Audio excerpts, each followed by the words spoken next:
I stare at the bookstore display window and my hands shake as I see my words. My soul, published under Lin Xiaoya's name, the golden letters spelling out echoes of tomorrow beneath her photograph, where she smiles with the confidence of someone who believes she deserves this success. And I want to scream, but no sound comes out. Because how can I explain to anyone that this bestseller, this critically acclaimed novel that everyone is calling a masterpiece of modern literature, was written by me in my tiny apartment while my mother lay dying in the hospital bed that we could barely afford? Every word typed on my ancient laptop during the long nights when I worked 3 different jobs just to keep us both alive. The book jacket shows Xiao Ya in an elegant black dress, her hair perfectly styled, holding a pen like it's a scepter of power. And underneath her photo, it says, Lin Xiaoya's stunning debut novel has captivated readers worldwide with its raw emotional depth and innovative narrative structure. But those words, every single word in that book, came from my heart during the darkest period of my life, when I poured everything I had into creating something beautiful from our pain. And now she's claiming it as her own while I stand outside this bookstore wearing my work uniform from the convenience store where I make barely enough to buy ramen noodles for dinner. 3 years I spent writing this novel, 3 years of waking up at 5 in the morning to write before my first job, stealing moments between shifts to scribble notes on napkins when inspiration struck, staying up until 3 in the morning after my mother fell asleep to continue crafting the story that I knew would save us both.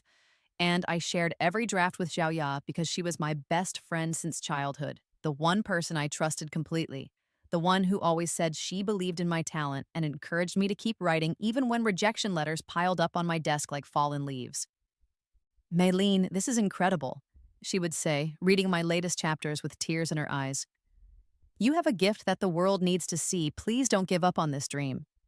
And I believed her when she said she was honored that I shared my work with her, believed her when she promised to help me find the right publisher, believed her when she said true friendship meant supporting each other's dreams no matter what. But now I see that she was just waiting for the perfect moment to steal everything I had created and claim it as her own masterpiece. The display window shows stacks and stacks of her book, bestseller stickers gleaming like wounds, and I press my palm against the cold glass, wondering how this nightmare became my reality. How the girl who used to braid my hair during summer afternoons and promise we would be successful writers together could betray me so completely, could destroy my life so methodically while smiling at me with false concern every time we met for coffee. And she asked about my writing progress, always so eager to read my latest work, always so supportive and encouraging while secretly planning to steal my words and make them her own. The book launch party takes place in the grand ballroom of the Meridian Hotel, where crystal chandeliers cast rainbow patterns across marble floors and the elite of the literary world sip champagne while discussing Zhao Ya's brilliant debut. And I stand in the corner wearing my only decent dress, a black outfit I bought secondhand for job interviews, watching her hold court surrounded by publishers and critics who hang on her every word as she discusses her creative process with the confidence of someone who truly believes she deserves this adoration. The inspiration came from my own experiences with loss and hope, she tells a group of distinguished editors, her voice carrying across the room with practiced sincerity. I wanted to explore how people find strength in the darkest moments of their lives. And every word she speaks is like a knife twisting in my chest because those were my experiences, my loss, my hope that I transformed into art while she was living comfortably in her family's mansion, never knowing what it felt like to choose between buying medicine for your dying mother or paying rent for another month. I wait until she's alone for a moment, then approach her with my heart pounding and my hands trembling, carrying the original manuscript I printed out 3 years ago with my handwritten notes still visible in the margins, and I say, Xiao Ya, we need to talk about your book.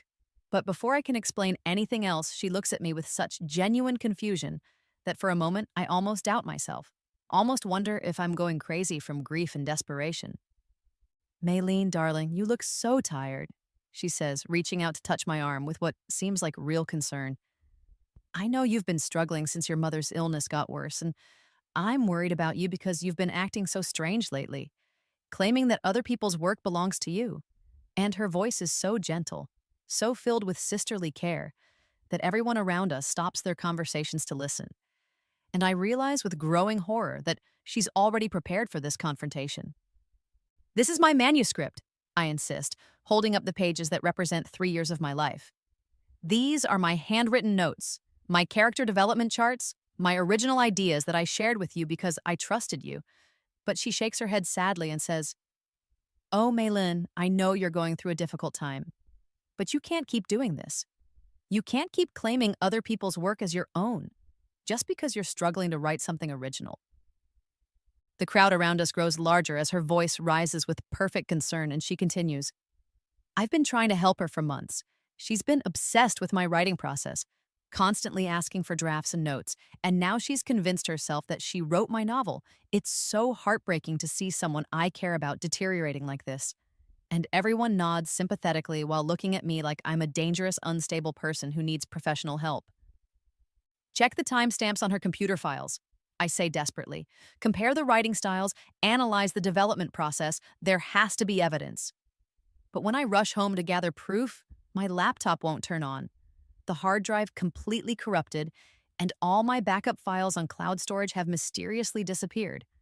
Every trace of my writing process erased as if it never existed, leaving me with nothing but handwritten notes that anyone could claim I copied from her published book. 6 months pass, and Echoes of Tomorrow becomes an international phenomenon, translated into dozens of languages, optioned for a major motion picture, earning literary prizes that should have been mine, while I work double shifts at the convenience store and watch my mother fade away in the hospital bed that's bankrupting us both. And every night I lie awake wondering how Xiaoya could destroy me so completely while sleeping peacefully in the mansion she bought with my royalties.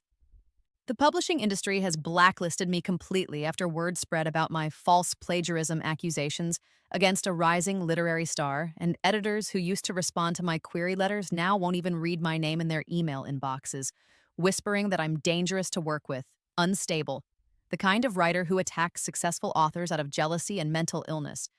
And no matter how hard I try to rebuild my reputation, no one will give me a chance to prove my talent. Mother dies on a rainy Tuesday morning while I'm at work, and by the time I rush to the hospital, she's already gone. Her last words, according to the nurse, were, I'm sorry I couldn't see your book published, my dear daughter. And I hold her cold hand while sobbing because she never got to see me succeed, never got to hold my published novel in her hands, never got to be proud of the daughter who dreamed of becoming a writer but failed to protect her own words from theft. 3 weeks after the funeral, I receive an anonymous package containing photocopies of documents that make my blood run cold. Pages and pages of evidence showing Zhao Ya's systematic plan to steal my work, including recordings of our coffee shop conversations where she asked specific questions about my plot development, handwritten notes in her diary about acquiring Maylene's brilliant ideas for my own use, and email exchanges with literary agents discussing how to market her original novel that contains detailed plot points I shared with her months before I finished writing.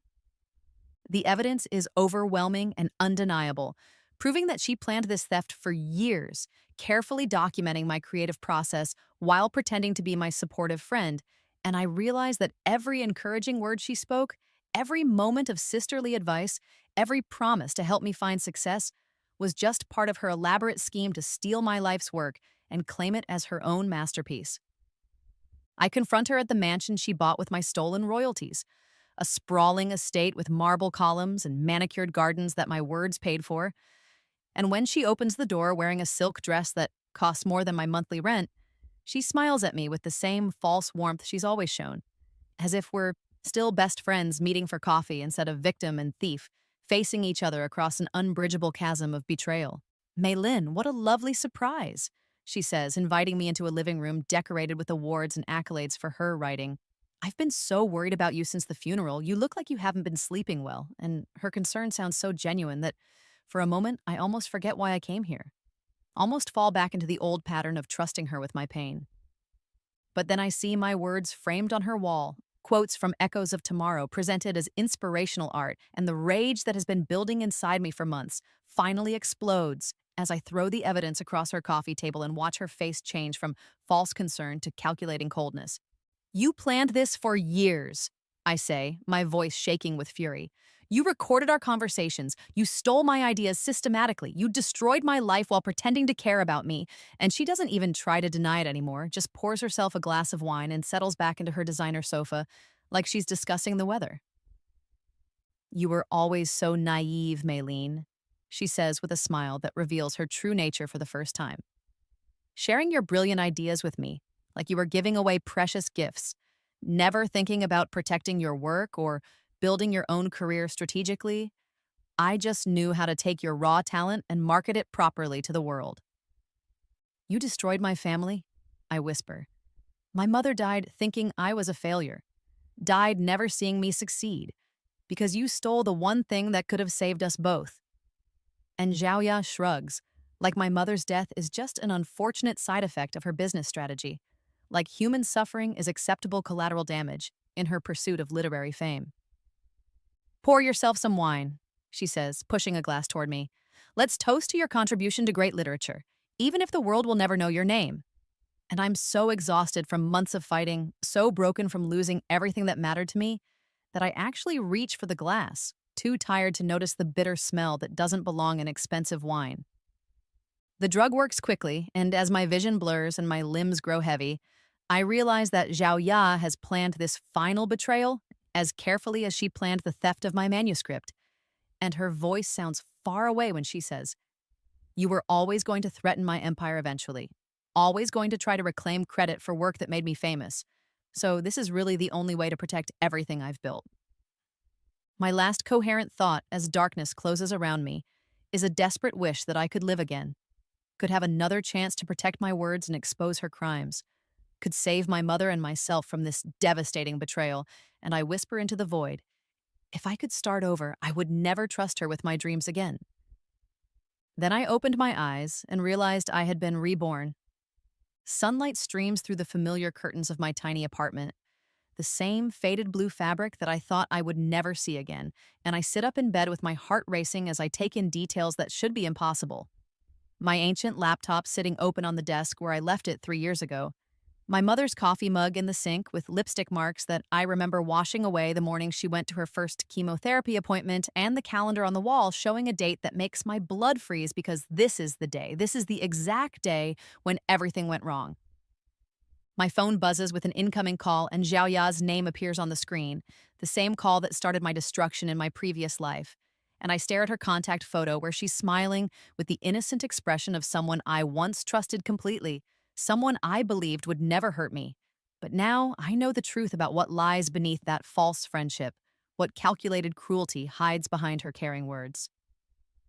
Mei Lin, darling, how are you feeling today?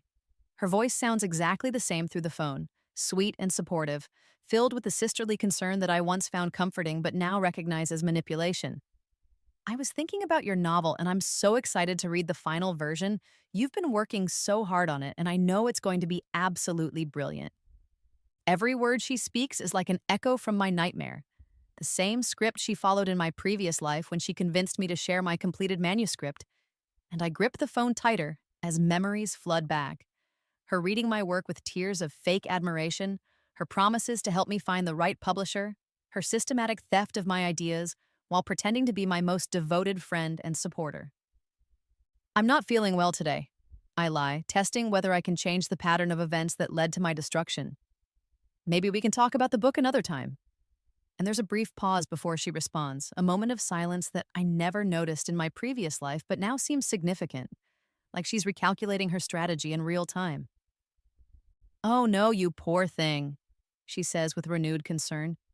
You've been pushing yourself so hard lately, working all those jobs and taking care of your mother. Promise me you'll rest today and don't worry about anything else. But I can hear something underneath her words now, an urgency that wasn't there before, a hint of frustration that she's trying to hide. After I hang up, I sit in stunned silence, staring at my laptop screen where my completed manuscript waits in a folder labeled Echoes of Tomorrow, Final Draft, 3 years of my life compressed into 400 pages that represent everything I dreamed of becoming.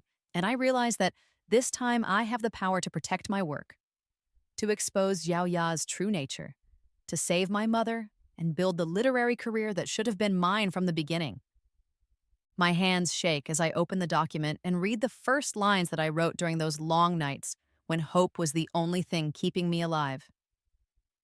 Sometimes the greatest stories begin in the darkest moments, when ordinary people discover extraordinary strength they never knew they possessed. And tears blur my vision because these words saved me once, and now they have the chance to save me again. This time, I won't share my manuscript with Xiaoya, won't trust her with my dreams, won't give her the opportunity to steal my life's work and claim it as her own creation. And as I make backup copies of my files and hide the original documents in multiple secure locations, I feel something I haven't experienced in years: the intoxicating power of controlling my own destiny. The phone rings again, and my mother's name appears on the screen. And when I answer, she says, "Sweetheart, I just wanted to tell you how proud I am of you for finishing your novel. I know it's going to change both our lives for the better." And her voice is strong and healthy, full of the optimism that cancer will soon steal away unless I find a way to save her. "I love you, Mom," I whisper. And I mean it more deeply than I ever have before because I know exactly how precious this time with her really is. How quickly everything can be lost if I don't fight to protect what matters most. And when she laughs with genuine joy and says, "I love you too, my brilliant daughter," I make a silent promise that this time will be different. This time, I'll be the one who becomes a best-selling author while Xiao Ya watches from the sidelines. This time, I'll save my mother and build an empire with my own words. This time, I'll expose the truth about who really wrote Echoes of Tomorrow and let the world see what happens when talent meets opportunity without betrayal, destroying everything beautiful and pure. The next morning, I wake up with perfect clarity about what I need to do, and instead of rushing to share my excitement about finishing the novel, I tell Xiao Ya that I'm experiencing writer's block, that the final chapters aren't working, that I need more time to figure out how to end the story properly, and her disappointed silence on the other end of the phone confirms what I suspected. She was counting on reading my completed work today. "Oh no, that's so frustrating," she says with carefully manufactured sympathy. "But don't worry, these creative blocks happen to every writer. Maybe I could read what you have so far and help you brainstorm some solutions." And I can hear the hunger in her voice now that I know what to listen for, the barely concealed desperation of someone whose plan is falling apart. "I think I need to work through this alone," I tell her, feeling stronger with every word. Sometimes sharing work before it's ready can kill the creative energy. And when she tries to argue, tries to convince me that talking through problems always helps, I stay firm in my refusal, enjoying the way her voice gets tighter with each attempt to manipulate me. While Xiaoya grows increasingly frustrated by my withdrawal, I spend the week researching literary agents and publishers online, reading submission guidelines and success stories, building a strategy for launching my novel without anyone else's help. And when I finally choose Starlight Literary as my target publisher, I remember Lu Qingyu's name from the acknowledgments section of several books I admire. Lu Qingyu's biography on the company website shows a serious young man with intelligent eyes and an impressive track record of discovering breakthrough literary talent. And when I submit my manuscript with a carefully crafted query letter, I feel like I'm finally taking control of my destiny instead of depending on false friends who pretend to care while secretly planning my destruction. 3 days later, my phone rings with a call from Starlight Literary, and Lu Qingyu's voice is warm and professional when he says, "Miss Chen, I've read your submission and I'm genuinely impressed by the depth and originality of your work. Would you be available to meet in my office this afternoon to discuss publication possibilities?" My heart pounds as I walk into the elegant Starlight Literary Building, where floor-to-ceiling windows overlook the city, and famous authors' photographs line the hallways. And when Lu Qingyu greets me in his office, I'm struck by how different he seems from the shallow literary world I remember from Xiaoya's launch party, how genuine his enthusiasm feels when he discusses my writing. "Your manuscript has something special," he says, leaning forward, with the intensity of someone who truly loves literature. "The emotional honesty is remarkable, and your narrative voice has a quality that most writers spend years trying to develop. And for the first time since my rebirth, I feel like someone sees my real talent instead of just trying to use me." We spend 2 hours discussing my novel, analyzing character development and thematic elements, and Lu Qingyu treats my work with the respect it deserves, asking thoughtful questions about my writing process and offering suggestions that show he understands what I was trying to accomplish. And when he offers me a publishing contract with a substantial advance, I know that this is the beginning of everything I've dreamed of achieving. "There's one condition," I tell him as we review the contract terms. "I want to publish under a pen name initially. I have personal reasons for keeping my identity private until the book establishes itself." And he nods, understanding without pressing for details, respecting my privacy in a way that Xiao Yai never did. The advance payment is enough to start my mother's cancer treatment at the best hospital in the city. And when I take her to her first appointment with the oncologist, I hold her hand and promise that everything will be different this time, that I finally have the resources to give her the care she deserves. And she squeezes my fingers with tears in her eyes and says, I don't know how you manage this miracle, but I'm so grateful to have such a determined daughter. 2 months pass, and Xiaoya's calls become increasingly frequent and desperate, always asking about my writing progress, always offering to help me overcome my creative difficulties. And I feed her carefully crafted lies about struggling with plot problems and character development, watching her frustration grow as she realizes that her main source of stolen material has dried up completely. I'm really worried about you, she says during our weekly coffee meeting, studying my face for signs of weakness. You used to be so passionate about your writing, so eager to share your ideas.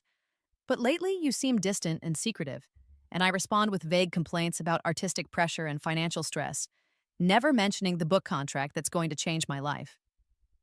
Meanwhile, Echoes of Tomorrow moves through the publication process under my pen name Maya Chen, and Lu Qingyu keeps me updated on every stage of development, from cover design to marketing strategy, treating me like a valued author instead of someone whose ideas can be stolen and exploited. And when advance review copies start generating excitement among literary critics, I know that my moment of vindication is approaching. Xiaoya grows so desperate for new material that she starts approaching other aspiring writers in our local literary community, offering to mentor them and read their work. And I watch from a distance as she begins her predatory behavior with fresh victims. But this time, I'm prepared to expose her before she can destroy anyone else's dreams. I create a fake manuscript filled with terrible ideas and obvious plot holes, then leave it where Xiao Ya can accidentally discover it during one of her visits to my apartment. And when she reads the pages with poorly disguised excitement, claiming that my writing is definitely improving and asking if she can take a copy home to study my technique, I know she's fallen perfectly into my trap. 3 weeks later, I discover that Xiao Ya has submitted the fake manuscript to several publishers under her own name, marketing it as her highly anticipated second novel. And when editors read the disjointed nonsense that she's trying to pass off as literary fiction, her reputation for brilliant storytelling begins to crack, and industry insiders start whispering that perhaps her debut was a fluke rather than evidence of genuine talent. Echoes of Tomorrow publishes quietly with minimal fanfare, just as I planned. But word spreads quickly through literary circles about the mysterious new author Maya Chen, whose debut novel demonstrates extraordinary emotional depth and innovative narrative techniques. And when early sales figures show strong momentum building, I know that everything is falling into place exactly as I hoped. Lu Qingyu calls me with excitement in his voice to report that we've been nominated for the prestigious Golden Pen Literary Award for Breakthrough Novel of the Year. And when I ask about the ceremony details, he says, it's next month at the Grand Ballroom of the Meridian Hotel, the same venue where all the major literary events take place. And I smile, because I know exactly which event we'll be competing against. The Golden Pen Literary Awards ceremony fills the Grand Ballroom with the same elite crowd I remember from Xiao Ya's Stolen Triumph. Crystal chandeliers casting rainbow patterns across marble floors, while publishers and critics discuss the year's most impressive literary achievements. But this time, I'm not standing in the corner wearing secondhand clothes. This time, I arrive as Lu Qingyu's honored guest, confident and elegant in a midnight blue dress that makes me feel like the successful author I was always meant to become. Xiaoya sweeps into the ballroom wearing a designer gown that probably costs more than most people's monthly salary, still basking in the acclaim from her stolen debut, despite recent criticism of her sophomore effort, and she holds court near the bar where admiring fans request autographs and selfies, completely unaware that her literary empire is about to crumble in front of everyone who once praised her stolen talent. You look absolutely radiant tonight, Lu Qingyu says as we find our seats at the publisher's table, and his genuine admiration warms me in a way that Xiao Ya's false compliments never did. I have a feeling this evening is going to be very special for you. And when he smiles with quiet confidence, I realize that he believes in my work as much as I do. The ceremony begins with speeches about the importance of authentic literary voices and original storytelling, and I watch Xiao Ya's face during these presentations, noting how she nods along with discussions of creative integrity while sitting in an audience that has no idea she built her career on theft and betrayal. And when the presenter announces the nominees for Breakthrough Novel, my heart pounds with anticipation. The nominees for this year's Golden Pen Award for Breakthrough Novel are. The presenter's voice carries across the hushed ballroom as he reads five titles, including Echoes of Tomorrow by Maya Chen, and I feel Lu Qingyu squeeze my hand supportively while Xiao Ya glances around the room with obvious confusion, probably wondering who this mysterious new author is and why she's never heard of them. When they announce that Echoes of Tomorrow has won, the applause thunders through the ballroom and Lu Qingyu beams with pride as he helps me stand, and I walk to the stage on trembling legs, clutching my acceptance speech that I've rewritten dozens of times, knowing that this moment will determine everything that follows. Thank you for this incredible honor, I begin, looking out at an audience that includes everyone who witnessed my humiliation during Xiao Ya's launch party. This novel represents 3 years of my life, written during my mother's battle with cancer, typed on an ancient laptop in a tiny apartment where hope was sometimes the only thing keeping me alive. The ballroom falls completely silent as I continue. Every word in this book came from my personal experience of finding strength in the darkest moments, of learning that ordinary people can discover extraordinary courage when everything they love is threatened.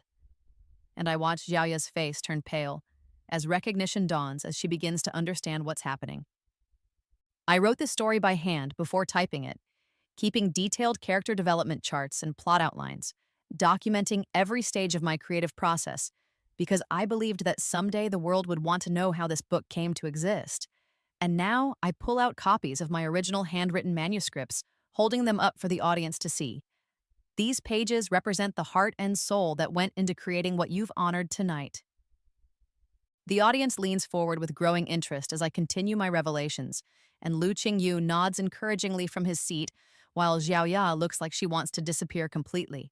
And I know that this is the moment I've been building toward since my rebirth, the moment when truth finally defeats deception. Publishing under a pen name allowed my work to be judged purely on its merits. I continue, my voice growing stronger with each word, but tonight I want to reveal my true identity because there are important lessons about artistic integrity that need to be shared with this community. I pause dramatically, letting the tension build throughout the ballroom, and then I say, my real name is Chen Meilin, and some of you may remember me from a rather different literary event that took place in this same room 2 years ago. And I watch as recognition spreads through the audience, as people begin whispering and pointing while Xiaoya's face goes from pale to ashen. 2 years ago, I attended a book launch party for a novel that I actually wrote, a book that was stolen from me by someone I trusted completely, someone who destroyed my original files and evidence, someone who convinced this same literary community that I was mentally unstable for claiming authorship of my own work. And the whispers grow louder as the audience realizes what I'm revealing. Lu Qingyu steps forward to the microphone with a folder of documents, and his professional voice carries clearly as he says, Starlight Literary has extensive documentation of Miss Chen's original submission and development process, including timestamped drafts, editorial correspondence, and recorded meetings where she discussed her creative vision in detail. The evidence he presents is overwhelming and undeniable. Submission emails with detailed plot summaries that match my published novel exactly, editorial notes showing my responses to suggested revisions, recorded phone conversations where I explained my character motivations and thematic intentions, and a complete paper trail proving that I am the true author of Echoes of Tomorrow. We also have security footage from our offices showing Miss Chen working on revisions during multiple editorial sessions. Lu Qingyu continues, as well as testimony from our entire editorial staff who can confirm her intimate knowledge of every aspect of this novel's development. Xiao Ya finally stands up from her table, her face flushed with desperate anger, and she calls out, This is ridiculous. Meilin is having another psychological breakdown. She's been obsessed with my success for years, and now she's trying to steal credit for her own failed novel by claiming it's the same as my original work. But her protest sounds hollow and unconvincing compared to the mountain of evidence that Lu Qingyu continues to present. And when he displays side-by-side comparisons of writing styles between Echoes of Tomorrow and Xiao Ya's recent failed manuscript, The differences are so obvious that even a casual reader could see that they were written by completely different people. The narrative voice, sentence structure, and thematic development are entirely consistent with Miss Chen's documented writing style, Lu Qingyu explains to the fascinated audience, while showing no similarity to other work published under Lin Xiaoya's name, suggesting that Miss Lin may have had help with her debut novel that she did not acknowledge properly.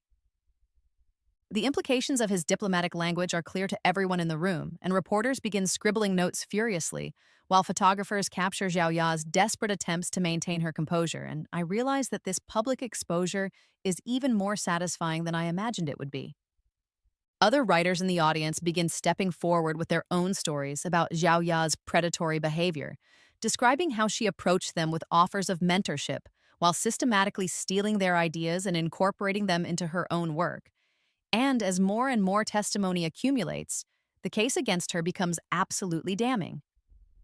Within hours, social media explodes with news of the scandal. Publishing houses begin investigations into Zhao Ya's contracts and submission history. Movie studios put her film deals on hold pending legal review, and literary awards committees start discussing whether her previous honors should be revoked due to fraud. By the end of the evening, Zhao Ya's literary empire has crumbled completely, while I stand surrounded by editors and agents who want to discuss future projects, and when Lu Qingyu raises a champagne toast to truth and authentic artistic vision, I know that my long journey toward justice is finally complete. 6 months after the awards ceremony, my second novel, Fragments of Light, debuts at #1 on the international bestseller lists, and literary critics praise my ability to transform personal pain into universal stories of healing and hope, calling me a voice of our generation and a writer who understands the human condition with rare depth and compassion. My mother sits in her favorite chair in our new apartment, reading advance copies of my third novel with tears of pride in her eyes. And when she looks up at me, she says, "I always knew you had extraordinary talent, but watching you fight for your dreams and win has been the greatest joy of my life." And her cancer is in complete remission thanks to the excellent medical care that my literary success has made possible. Lu Qingyu visits our apartment regularly now, not just as my editor, but as someone who has become increasingly important to my personal happiness. And when he helps my mother with her garden on the balcony, or discusses classical literature with her over dinner, I see how naturally he fits into our small family, how his presence makes everything brighter and more hopeful. "I have something to ask you," he says one evening as we walk through the park near our building. And when he pulls out a small velvet box containing not a traditional diamond ring, but a rare first edition of my favorite poetry collection, I start crying before he can even finish proposing, because I know that this is what real love looks like. Someone who understands what matters most to me and celebrates my dreams instead of trying to steal them. "Will you marry me and build a literary empire together?" he asks with the same shy smile that made me trust him from our first meeting. And when I say yes through my happy tears, he spins me around under the cherry blossoms while promising that we'll always support each other's work instead of competing or comparing our different strengths. Our wedding announcement appears in all the major literary magazines with photographs of us surrounded by books in the Starlight Literary offices, and the caption reads, "Celebrated author Chen Meilin marries the editor who first recognized her genius." And when I read those words, I think about how different my life has become since I learned to protect my dreams from people who would exploit them. I open a writing school for aspiring authors 6 months after our wedding, creating a safe space where new writers can develop their skills without fear of theft or exploitation. And when I teach workshops on protecting intellectual property and recognizing predatory behavior, I share my own story as an example of why creative people must be vigilant about safeguarding their work.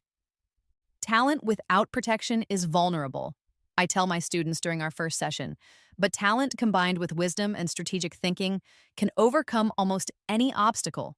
And when young writers thank me for teaching them about contracts and copyrights alongside creative techniques, I know that I'm helping to prevent other aspiring authors from experiencing the betrayal that almost destroyed my life.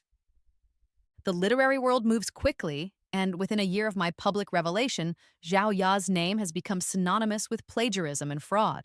Her previous awards officially revoked, her book deals canceled, her movie options terminated, and her reputation so thoroughly destroyed that no reputable publisher will even consider her submissions. She tries desperately to rebuild her career under various pen names, but the internet never forgets, and literary bloggers track her attempts at reinvention with the dedication of investigative journalists, exposing every new identity she assumes and warning publishers about her history of theft and deception. I hear through industry gossip that she's been reduced to working as a ghostwriter for other people's projects, always under strict supervision, always required to provide extensive documentation of her sources and inspiration, never again trusted with independent creative control. And while part of me feels sorry for how far she's fallen, I remember my mother's death in my previous life, and any sympathy quickly disappears. She attempts to contact me several times through mutual acquaintances, claiming that she wants to apologize and make amends. But I have no interest in reliving old pain or giving her opportunities to manipulate me again. And when Lu Qingyu asks if I want to respond to her messages, I tell him that some betrayals are too deep for forgiveness, some wounds too severe for healing. I've moved beyond anger into acceptance, I explain to him as we review submissions for our new publishing imprint that specializes in protecting debut authors from exploitation. What happened to me taught me valuable lessons about trust and protection that I wouldn't have learned any other way, and now I can use that knowledge to help other writers avoid similar pain. My third novel, The Art of Rising, becomes a cultural phenomenon, inspiring readers around the world with its message about overcoming betrayal and rebuilding life after devastating loss. And when universities start assigning it in literature courses and book clubs, choose it for discussion groups, I realize that my words have achieved the kind of lasting impact that I always dreamed of creating. The final irony comes when Starlight Literary offers Xiaoya a position as a junior content editor for our new imprint, a job that requires her to help protect other authors from the kind of theft she once perpetrated. And while she initially balks at the humiliation of working under my indirect supervision, her complete lack of other options eventually forces her to accept. "I want you to know that I've learned from my mistakes," she says during our first and only face-to-face meeting since the awards ceremony. Sitting across from me in the conference room, where I now hold meetings as a consulting publisher, and her voice carries none of the manipulative sweetness I remember, just exhausted defeat. "I hope you have," I reply calmly, "because your job here will be to ensure that what you did to me never happens to anyone else. And if you can dedicate yourself to that mission sincerely, then perhaps some good can come from all the pain you caused." She nods silently and leaves the room, and I never speak to her directly again. Though I occasionally see reports about her work evaluating submission security protocols and helping establish better protections for unpublished manuscripts, and I suppose there's a certain poetic justice in forcing her to spend her career defending the very things she once destroyed.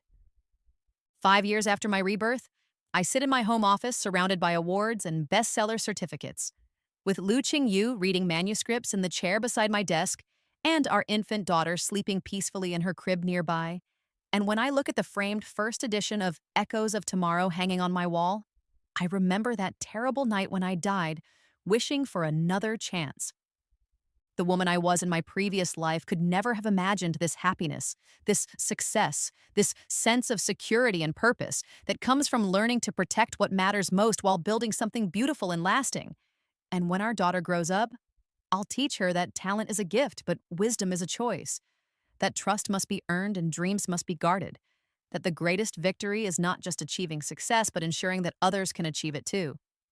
Sometimes late at night when I'm working on my next novel, I think about the mysterious forces that gave me a second chance at life. And while I'll never understand how or why I was reborn, I know that I've honored that gift by using my knowledge and experience to create something better than what existed before, to transform my own pain into stories that help other people heal, and to build a literary legacy that will protect writers long after I'm gone. The last words I write in my journal that night are simple but profound. Today I saved my dreams. Tomorrow I'll help others save theirs. And as I close the notebook and turn off the lamp, I smile with the deep satisfaction that comes from knowing that this time I won.